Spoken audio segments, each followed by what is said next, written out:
మామయ్య, అసలు ఈ సమాజము ఎటుపోతుందో ఏమీ అర్థం కావట్లేదు మామయ్య. మొన్న ఒక సంఘటన జరిగింది.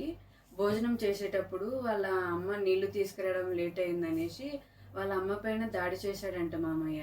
ఆ తలకి ఏసి బల్లకి కొట్టడం వల్ల ఆమెకి రక్తస్రావం అయిపోయి హాస్పిటల్లో చికిత్స పొందుతూ మరణించారు మామయ్య. అసలు కన్న తల్లిని, కన్న ప్రేమను మర్చిపోయి మనుషులు ఇంత క్రూరంగా ఎలా తయారవుతున్నారు మామయ్య? అవునమ్మా, విన్నాను. ఆ వార్త విన్న ప్రతి ఒక్కరికి ఒళ్ళు గగుర్లు పుడుతున్నాయి.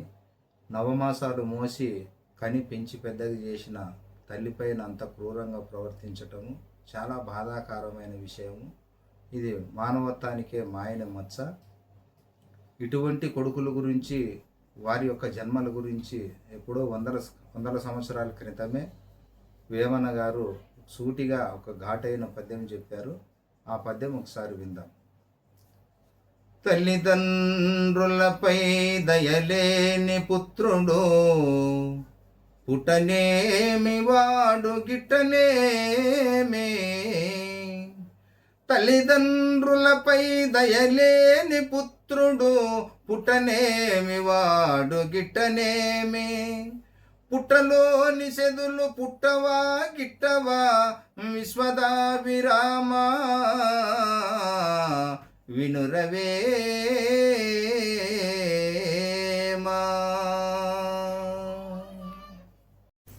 మనల్ని ఈ లోకంలోకి తీసుకొని వచ్చి ఎన్నో త్యాగాలు చేసి పెంచి పెద్దగా చేసిన తల్లిదండ్రుల పైన ప్రేమ, కరుణ, దయ లేని పుత్రుడు ఉన్నా ఉపయోగం లేదు, చనిపోయినా నష్టం లేదు.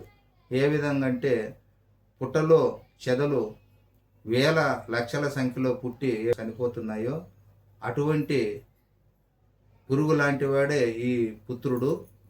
తల్లిదండ్రులను పూజింపకపోయినా పర్వాలేదు కానీ హింసించటము, క్షణికావేశంలో కొట్టటము, ప్రాణాలు తీయటము క్షమించరాని నేరం. తల్లిదండ్రులపై గౌరవం లేని వానికి ఎన్ని ఆస్తులు కలిగి ఉన్నా, అంతస్తులు కలిగి ఉన్నా చెదపురుగుతో సమానమే. ఈ లోకంలో ఆస్తులు పైన సంపాదించుకోవచ్చు, అంతస్తులు పైన సంపాదించుకోవచ్చు, చివరికి భార్య పైన ఇంకొక భార్యని చేసుకోవచ్చు. తల్లిదండ్రులు పోతే మనకు ఇంకొక తల్లిదండ్రులు ఉండరు. కనుక మనం తల్లిదండ్రులను గౌరవిద్దాము, వాళ్ళకు విలువనిద్దాము, సమాజంలో ఉత్తములుగా జీవిద్దాం.